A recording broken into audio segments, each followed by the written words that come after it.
ये खबर साहिवाल से है, जहां आरिफवाला रोड पर तेज़ रफ्तार ट्रक ने मोटरसाइकिल सवारों को कुचल डाला। हादसे में खातून मौके पर जाँ बहक, एक शख्स और बच्ची जख्मी हो गए। रेस्क्यू ज़राए के मुताबिक लाश और जख्मियों को अस्पताल मुंतकिल कर दिया गया।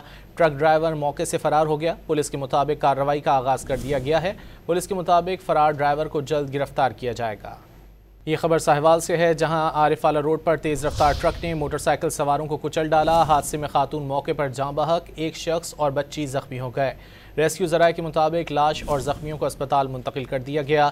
ट्रक ड्राइवर मौके से फरार हो गया। पुलिस के मुताबिक कार्रवाई का आगाज़ कर दिया गया है।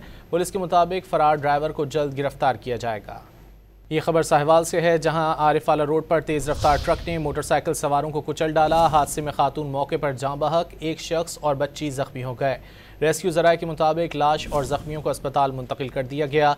ट्रक ड्राइवर मौके से फरार हो गया। पुलिस के मुताबिक कार्रवाई का आगाज़ कर दिया गया है। पुलिस के मुताबिक फरार ड्राइवर को जल्द गिरफ्तार किया जाएगा।